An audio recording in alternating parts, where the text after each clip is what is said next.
Hello guys, nagbabalik ulit tayo dito sa ating CDI-5. May proceed ulit. Do you submit your report to its intended reader immediately after writing it? Before submitting your report, you need to read and evaluate whether it is acceptable in both content and form. Content refers to the substance of your report, while form refers to the structure or the way the report is presented. True evaluation means you take second or third look, meticulously go over the entire writing until you can confidently exclaim, "My reader will understand and appreciate this report." Yan guys. Bago mo nga daw isabit yung report mo, mga 2 o 3 beses, basahin mo muna ito ng mabuti. No? Tingnan mo mabuti kung meron pang maling grammar, kung karapat-dapat nga ba ito sa mga magbabasa ng report mo, especially yung mga superior officer natin, di ba? Minsan kasi yung mga superior officer, hindi lang nagsasabi yan, pero minsan hindi nila nagugustuhan yung report. Kaya dapat guys, kapag gagawa kayo ng report, make sure na follow nyo yung format, nasunod nyo yung gusto nila, at nandun dapat, sa isang report na yun, nakapaloob na lahat. Diba? Hindi nyo yung hanapin pa, ba't ito parang kulang? Yan guys, nandito yan. Content-wise or as a writer, should check whether your report contains the essential qualities or principle of good writing. Remember the acronym guys, the ACCO, which stands for accuracy, clarity, conciseness, completeness, and objectivity. Evaluating the content is also known as editing. When you edit, you are free to add, remove, replace, rearrange, word rephrase, or sentences. And guys, ito yung pinaka-formula natin para mas maganda yung report na gagawin natin at ipapasa natin sa ating mga immediate superior. In addition, it is important that your report is free from errors in grammar, mechanics, punctuation, sentence construction, and spelling. Exhibit essential authority, clarity, and emphasis of issues or points where it should be properly labeled or attached. Appropriateness in content and form is important to good report writing.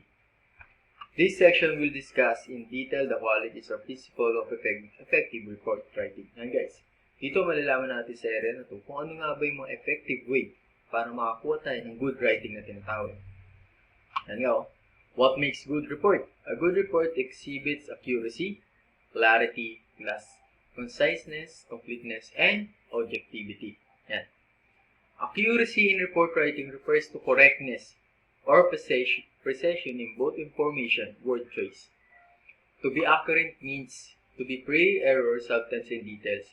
If 300 is the exact number meant to be reported, do not write in 30 or 3,000. Check the names, dates, and details. What about the time alleged incident occurred? A 1 or 2 hour difference. In the report, the actual time of incident will be sufficient reason to support an alibi, and thus weaken the case for either the prosecution or defense. Yan guys. Kung 300 na talaga yung exact number sa isang formula o sa isang report na gagawin nyo, talagang 300 na huwag na kayo maglalagay pa ng 30, 33,000. Hindi kasi siya magiging accurate dun mismo sa ginagawa nyo ng report. Accuracy also means using the exact word means to express your intended meaning. This means using specific word. Yan guys. Specific word. Dapat direct to the point na kayo, hindi na yung paligoy-ligoy pa. Rather than the vague ones. If the victim was struggled to death or gunned down, do not just write killed. Yan guys. So, hindi mo agad sabihin na killed, pinatay, di ba? Dapat ilagay mo ng maayos, kumbaga mas maintindihan ng mababasa sa'yo. Without stating the manner by which the victim was killed. If a train rammed a taxi, do not write bomb. Write a walk or club instead of spank or hurt. Stay on the side of precision. Do not leave the reader guessing or wondering what exactly occurred yan guys. Huwag mong pag-iisipin pa na mabuti yung mga readers mo, di ba? Especially sa mga superior o immediate superior natin. Kasi tatanungin talaga kayo. Mas mahirapan tuloy talaga tayo. Ito guys, meron tayong example. Study the example below, determine what makes report writing either vague or accurate. Example 1. Sometimes in October last year, the security guard of the pharmaceutical company saw two suspicious-looking men leaving the stockroom. Carrying a loaded backpack, the guard attempted to apprehend the men, but they immediately fled toward the taxi. Later, the branch sales assistant reported that about 10 100 pieces of BP monitors were missing and could not be accounted for. Yan, bad. Ito yung accurate talaga guys ha. At around 8 o'clock p.m. of October 5, 2019, duty guard Polo Malvar of XYZ Pharmaceutical Company noticed two suspicious-looking men leaving the company's stockroom. Each was carrying a loaded backpack. Malvar called their attention and approached them. But the duo hurriedly fled and boarded a yellow taxi with a plate number of OTT 519, which then immediately sped off. About 5 minutes later, the branch sales assistant Maris Lopez reported that about 10 pieces of BP monitors went missing and could not be accounted for. Yan guys. Kung mapapansin natin, ang laki ng pinagkaiba nila guys. Di ba dito 10 pieces? 10 yung nakalagay pero 100 nakalagay. Ano ba naman yan, di ba? Doon pa lang hindi na ma-accurate kaagad. Hindi na accurate yung pinagsasabi dito.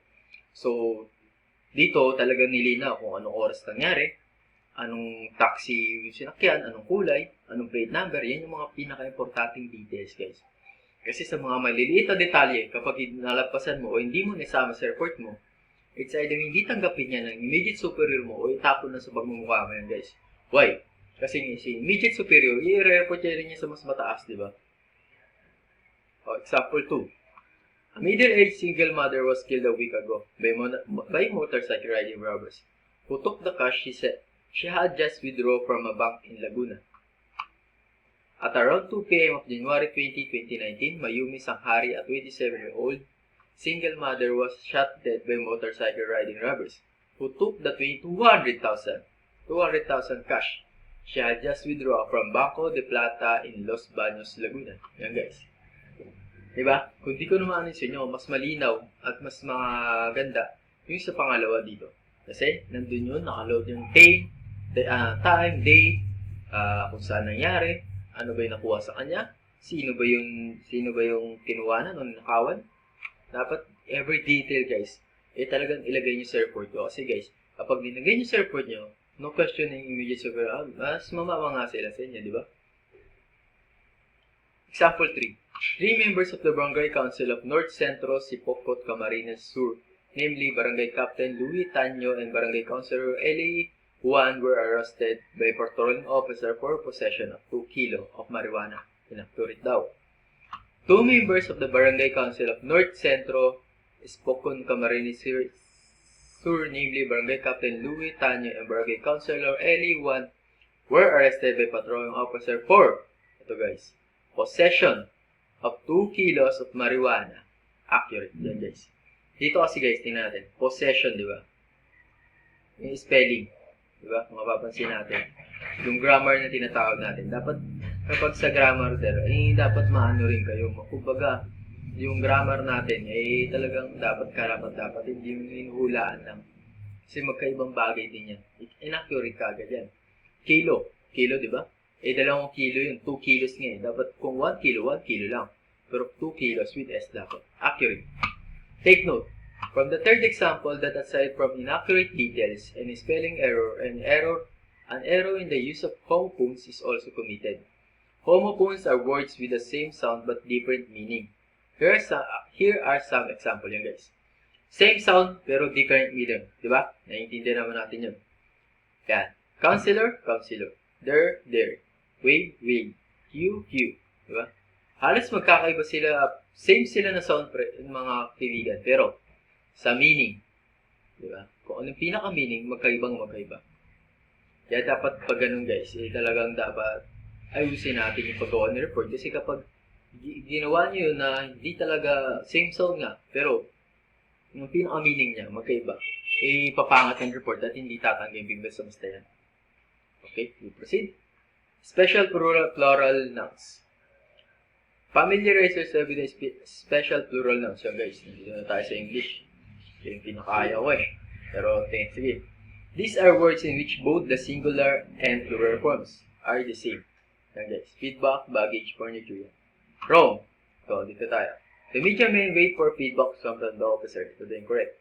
The media men wait for the feedback. Pag feedbacks kasi guys, mas marami, di ba? Plural na yun. Pag singular kasi, isa lang. Invited guests at the PNP graduation ceremony arrive in the best attire. Invited guests at PNP graduation ceremony arrives in the best attire. Attires kasi marami na, di ba? Plural na agad yun. Kung singular yan tayo dito.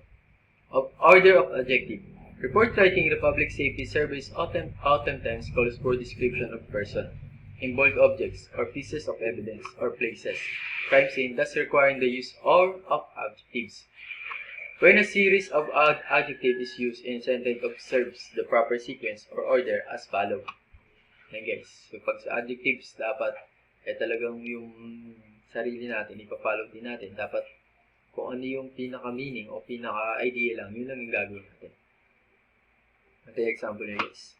When a series of adjectives used in sentence, observe the proper sequence or order. Opinion, size. Yan. Guys, the table shows some example of this adjective following their proper order. Basahin nyo na lang guys dito. Makikita naman natin dito. Physical description. To describe the physical figure of a person, here are some descriptive words. Yan. Height, build, age, face, eyes, hair. Yan guys. Ito yung pagbibasihan natin pag gagawa tayo ng report. Police writing report. Yan. Kung ano ba yung sukat niya, kung ano height, tall, short, medium, height. Build, stock, lang. Age, 30, 40s, 50s. Face, oval, square, shape. Eyes, brown, round, length. Hair, straight, blondie, curly. Yan. Pag physical description, be specific. Diba? Example. The witness described the suspect or less 5'8", tall, medium build, and between 21 to 25 years old. Yan. Diba? Napasok guys. Diba? Sa physical description natin. Yung height, build, age. The younger rescued from the entertainment then has oval face, kinky eyes, and long straight hair. Yan guys. Yan sa size. Yan. Sa size dito. Size, length, condition. The found drowning victim, the large, round, bloated stomach, size, shape, condition. This huge, almond-shaped brown eyes lit up when he saw the police officer. Yan mga example guys. My son drives small second-hand 2001 red Mitsubishi Mirage sedan. Yes. Dapat sa physical description mas specific talaga kasi pag ginawa ng report mas madaling malaman kung ano ba yun. Reports that are clear are easy to read and understand. Clarity means there is no way a certain statement can be interpreted differently except the one intended by the writer. Clarity also means freedom from ambiguity, or the possible of yielding different interpretation. It simply means you do not have to read the same paragraph over and over to understand its meaning. Read the following excerpt of the police blotter and determine whether it is clear or not. Guys, example natin ha. Dito guys, sa clarity dapat yung hindi na, yung possible interpretation sa isang bagay, hindi na pa magulo dito. Dapat yung kumbaga specific ka rin sa isang bagay, kung ano lang yung nakita mo at kung ano lang nakita ng witness or na kinukuha naman yung statement, ilagay mo talaga, i-clarify mo rin sa kanya. Okay. Police Sergeant Roberto Pascual, ito example guys. Police Sergeant Roberto Pascual brought in the person of Joel Torres, 31 years old, single of number 165 Lamayan Street, Santa Ana, Manila, who was apprehended OOA on or about 10 p.m. of 10 November 2019 at Plaza Miranda. After a brief chase on the complaint of Jose Arriba, 40 years old, married of Tondo, Manila, on or about 9:30 at the same date, while their Joey Perez, 37 years old, married also Tondo, Manila, and Ruben Ako were walking along Safe Plaza. His cousin Joseph Lago, also Tondo, did not pay the service of pickup girl, hence suspect a person together with several male companions by helping one another mold him, causing him to sustain physical injuries, and further reported that his wallet was lost during the incident. Nakikita natin guys, di ba? Maayos din yung pagkagawa ng report, talagang mabusisi rin kung anong oras, kung sino yung mga involved person, kung ilang taon na ba sila. Kahit napasok din yung mga physical description natin dito, mapapasok din yan sa mga susunod na example. Nakikita natin kung sino si Police Sergeant Roberto Pascual yung nagawa ng report. At siya rin yung nakahuli. Naka-apprehend niya dito. Diba? Ito, analysis tayo. Okay?